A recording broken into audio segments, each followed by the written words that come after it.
Ladies and gentlemen, welcome back to Aussie Starcraft. This is Aussie SC bringing you some of the sweet action that took place at IEM Shenzhen. Now in the left hand corner of merry-go-round is our blue Terran player.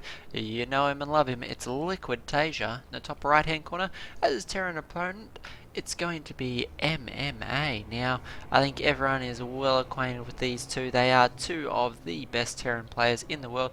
Taeja, of course, has been having another fantastic performance during the summer of this year, doing very well at DreamHack and other events. MMA, obviously very well known and loved, a veteran of the WCS Europe scene.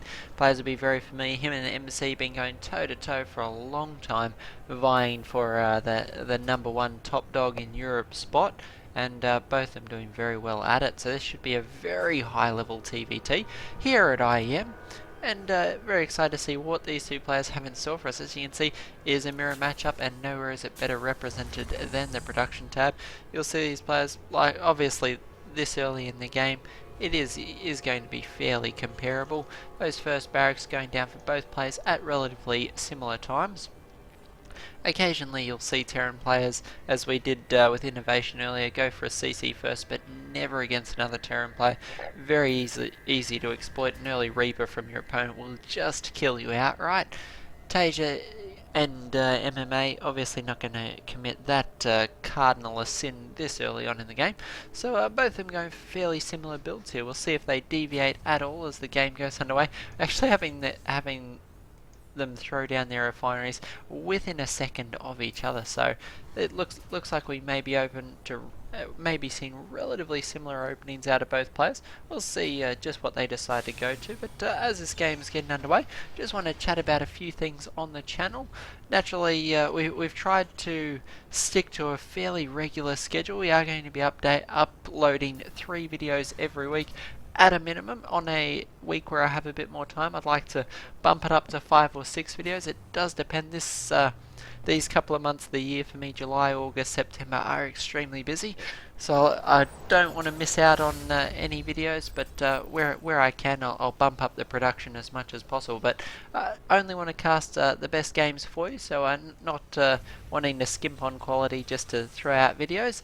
But we have been seeing 2 or 3 Starcraft games a week, and lately seeing a couple of Heroes of the Storm games as well. So just been having a lot of fun on Heroes, trying out the new heroes, and trying to give you guys who haven't got access yet just a little bit of an idea as to how the game plays, and what sort of heroes are involved. There'll be some more of that coming up very shortly. Maybe a game tonight if all goes well.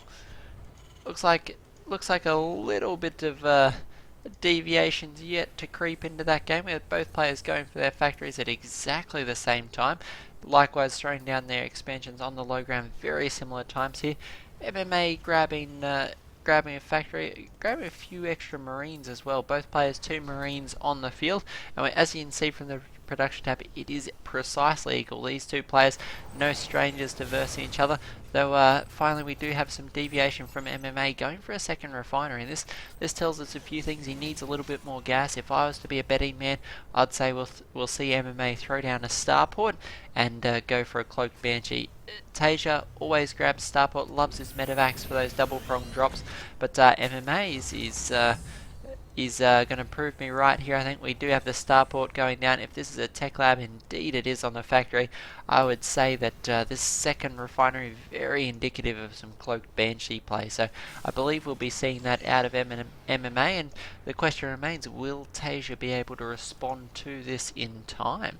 Currently, not a lot of defenses on the field. We actually have some Hellions coming out, and this is an interesting choice.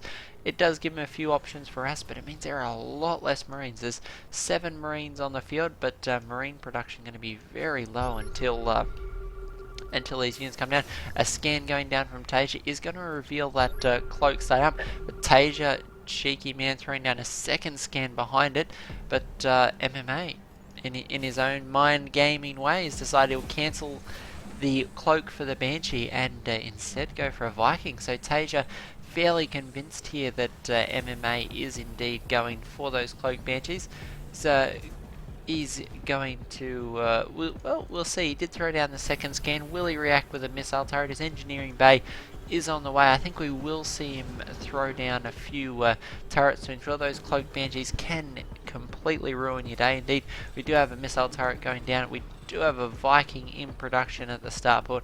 It looks like Taeja has gone for that bait, hook, line and sinker. It cost him 2 scans, and looks like he may actually misread it here. MMA getting ahead with the mind games. That's something you got to do in a mirror matchup. A drop here from Taeja on the high ground is going to meet that Viking and realise that with the starport lifted off, there are no banshees to come. So unfortunately for Taeja, already invested in those missile turrets. So that's a few hundred minerals down the toilet. Though it does provide him with relative safety in his mineral line. There are a few marines dropped out on the field. It looks like Taeja's going to pick up his Hellions and go for a little bit of a cheeky drop at the back of this expansion. Siege tank getting in position. These Hellions could well meet a very hostile welcoming party as they touch down here. It looks like Taeja actually managing to get them down just in the nick of time, but one of those Hellions blasted to shreds by the siege tank, racking up the kills there as it drives them. Unfortunately not able to get as much damage done as he would like. Taeja actually surprisingly getting denied on all of his harassment, as MMA just picks a very safe and conservative style of play. The Viking obviously helping to cut down these drops. Taeja very well known for his multi-pronged drop, and MMA getting a great read on those, spreading these marines around the field, ensuring he can see. Taeja likewise putting out a bit of a safety net with these marines on the watchtower, marines and Hellions out on the field. He will have a very wide field of vision, able to scoop up any medevacs that might be heading out of MMA's base. You can see Taeja buffing up his production here, a few tech labs and barracks finishing up. Some marines and marauders going to be able to make their way onto the field. We have stim pack and combat shields on the way. No concussive shell, that's not uncommon in a Terran versus Terran. Often the stim pack pretty much negates the effect of the concussive shells. The opponent can just stim and make it away anyway. Much more valuable against Protoss and even Zerg players. Have a few siege tank productions starting out for Taeja now. We have one tank already on the field, though second tank is in production now. Oh, sorry, third tank in production. So Taeja's siege tank count is well even within innovation. Sorry, I'm a little bit caught in the last game. Even with MMA here, who has 3 tanks out on the field himself. Taeja's third one just finishing up now on the production tab. Though marine count from Taeja is lagging a little bit behind, just catches up as the cycle finishes, but we see MMA just continuing to produce these marines very steadily. Taeja's moving out in the field, but the defender's advantage should make it very difficult for Taeja to accomplish anything here. MMA's macro actually not missing a beat as he continues to produce units on par or in excess of that which Taeja is able to produce. Taeja trying to take up a position at MMA's front door, but it is quite a difficult location for Taeja to try and push up. 3 siege tanks here, make this an absolute death trap. A few marines actually moving out there and unfortunately getting mown down prematurely by the waiting force of Taeja. Both players still yet to establish their third base, though I do think we have a third CC up for MMA and a third base moving into position for Taeja. So Taeja's soft-contained, buying him a little bit of time there. We have a drop moving out from MMA, going to clean up those scouting units from Taeja, though surprisingly Taeja not using that Viking to get any damage done on these medevacs. Usually it'd be a little bit more on top of it, but the medevac is there. Oh, sorry, the Viking is there to try and prevent any medevacs sneaking down the fringe of the map.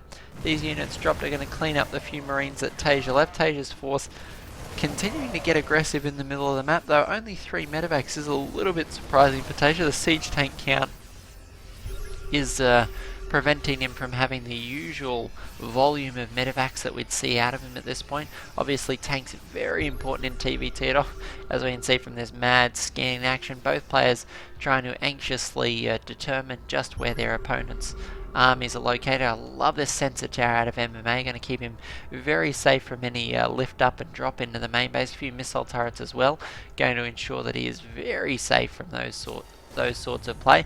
MMA doing a great job of preventing Taeja from playing the game he wants to play, and we all know Taeja loves those multi-pronged drops. So MMA, great read on Taeja. Taeja with so many marines in the middle of the map. We have 50 marines from either of these players. Forces relatively well matched. Taeja with a few extra medevacs than MMA. Taeja with a few extra medevacs than MMA. MMA getting in position. Taeja MMA has, but MMA's tank count certainly that little bit more impressive and set up in a great angle here. Very difficult for Taeja to engage, particularly with the sensor tower actually giving him such a great bead on what's going on this flank of the map. Very hard for Taeja to take up a position without MMA being well and truly aware of what he's up to. Poor Viking on the edge of the map, going to get bullied by this Marine. Unfortunately, Marines' miniguns can shoot up, but Vikings' missiles cannot shoot down. Going to have to land that if he wants to deal with the Marine, but with the amount of health on that Viking, oh, it looks like the Viking will actually get thrown away there. Looks like Taeja going to siege up. Great position here. Manages to snipe a few of those tanks and pull back. The third base of MMA now forcing the lift off, and this is a very tough position for MMA. Going to bring his Marines around to try and flank this force, but has to be so careful to move through his cap. He'll take several volleys from this siege tank, and there's a very dangerous position for MMA. He's going to try and set up a few additional tanks here to support the Marines chasing back this force in the middle of the map. But Taeja's now dug in here at the third base. MMA can't mine properly without these SCVs taking damage. It looks like he may go for an MMA, swings in, but we can see 4 or 5 volleys from these siege tanks. These Marines just absolutely evaporating under the hail of fire, and Taeja showing us just what it means to be Taeja in summertime, taking a quick win there against Innovation. So great positioning from our Korean Terran Taeja.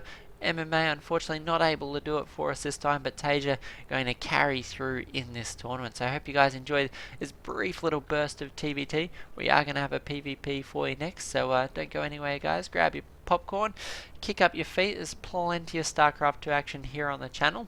Hope you guys are enjoying it. If you are, and if it's your first time on the channel, welcome. Hope you are enjoying the games. If you have any suggestions, please use the link down below. Send us an email to aussiestarcraftreplays@gmail.com, and we'd love to see you here on the channel in the future. Let your friends know, guys. Plenty of StarCraft action coming up here on Aussie StarCraft. Thanks, guys.